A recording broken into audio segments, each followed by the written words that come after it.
This is Ashley McGee from Handy and Capable. I'm here with my latest guest. Her name is Cathy.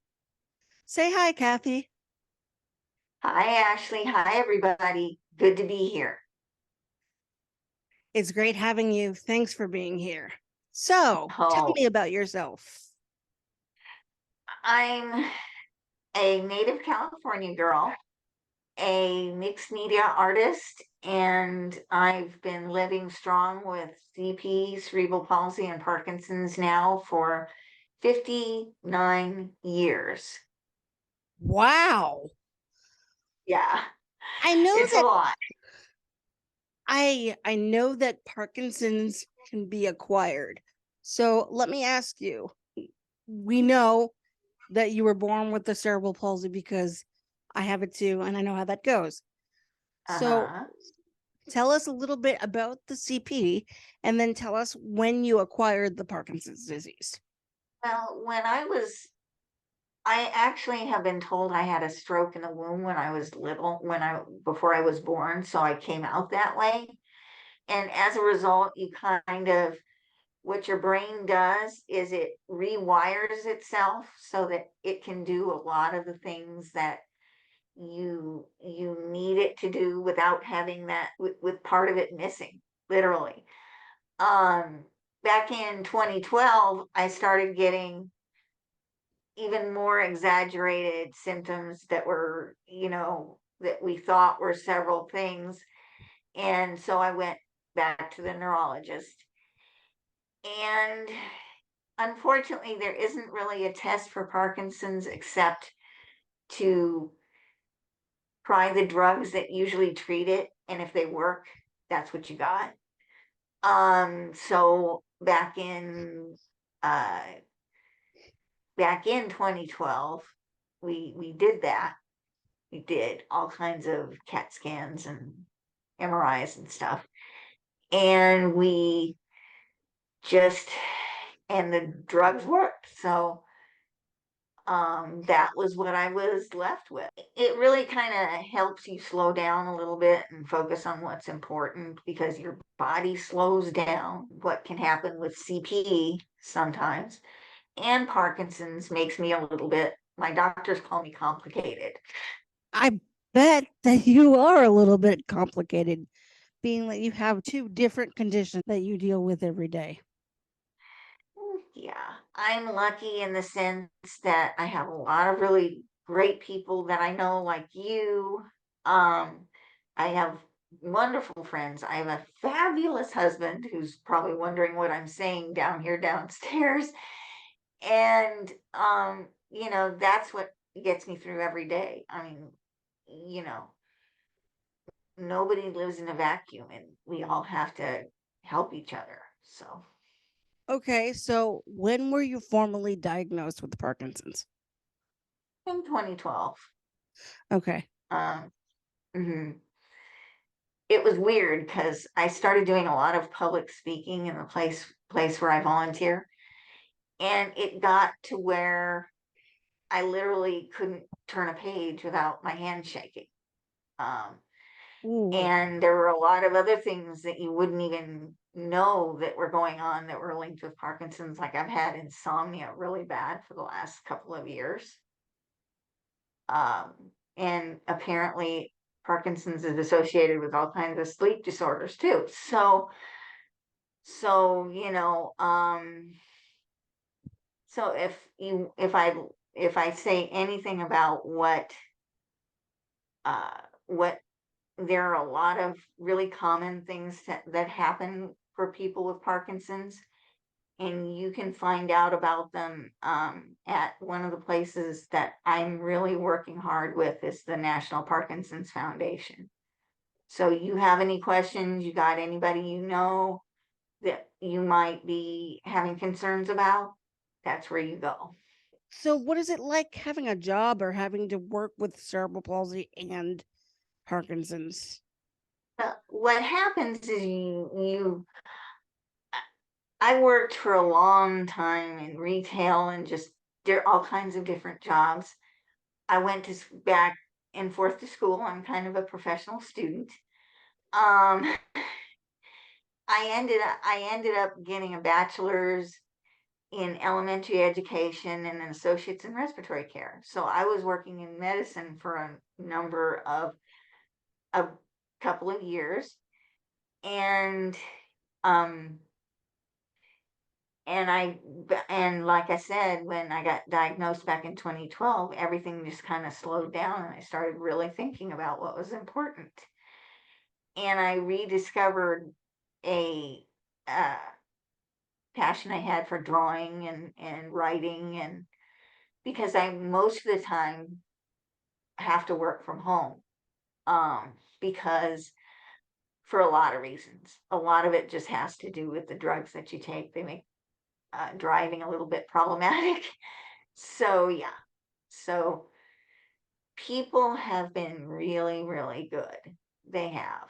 Um, Especially during the pandemic, I got a lot of support, and we did really well considering my gallery page did really well, because I think everybody was online and they were looking for things to be positive about and feel good about. So, you know, What are some of your daily struggles living with both the CP and the Parkinson's? um, things like it's crazy the things that you you it's the little stuff. I get a really slow start sometimes, and you have to be a really good time manager and on a schedule, because the little things take longer. Shoe tying, button button fastening, all of just the little stuff. I've sort of gotten to where you really do have to just be careful and slow and do what you need to do on your own. It's not like you can roll out of bed like you used to. It's mostly the little things. And especially when it comes to driving, if you don't have a mode of transportation that's reliable, you have a huge problem. We both know what that struggle is. I try not to be late for appointments, but I am on occasion. I try not to cancel, and I have. But, people, like I said, people have been really understanding once you let them know what your issues are, you know, and I think that's what you have to do, be as transparent as you can when it comes to work, and ask for what you need, because otherwise they're not going to know. And lack of communication can be really, really turn out badly, Yeah, you know. because if you don't perform the way they want you to, but they don't know what's going on with you, then you could possibly get fired because there's no communication. So, yeah, definitely communication is That's key. why, yeah, that's why I try to be as straightforward with people as I possibly can do it. And I had a I had a really varied number of jobs that I did. I did tutoring through college of people with, issues and issues getting through college just like I had. So that was the way that I kind of helped myself by helping other people. And, I got a lot of nurses through nursing school. That's really Uh, it's really awesome that you've been able to have so much help and good people in your life. yeah, that's what it takes. That's the only thing that gets us where we need to be, is having some great people and great friends and being a great friend yourself. I have one last question for you. Yes, ma'am. What kind of accommodations do you need in everyday life besides someone to drive you around? Well, I do a lot of uh like I walk with a cane and with a walker on occasion. I've used wheelchairs just to get into some interesting places like Disney World. Um, and I've actually gone on the beach on a wheelchair once or twice. um, you know, after I've been living with limitations for a long time. And if you see them as that, that's what they are. But if you give yourself enough time, you will figure out how to do anything, honestly. That's one of the things that I love about you. And Uh-huh. guys, I know that this is completely off subject, but I have a few of her drawings in my house. Yeah, and a piece of furniture too, as I remember. Yep. Fabulous. That is terrific. But it's funny. I didn't even know. Uh, I went to drawing classes years ago just to sort of reduce some stress.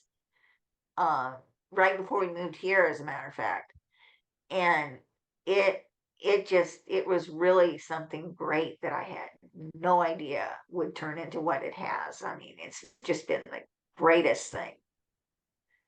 It turned into a whole living for you, which has been awesome. Yeah, a whole new career, really, honestly. Yeah. Um, I have I've got the online gallery. Um, I've also been fortunate enough to have a lot of really good friends who've taught me in the Artist Guild. So there's an Artist Guild right here in Coral Springs, and learned a lot from them. And I've been ready and done a lot of art themed activities and outdoor shows. Like I did Art Fest several years ago in Tamarack.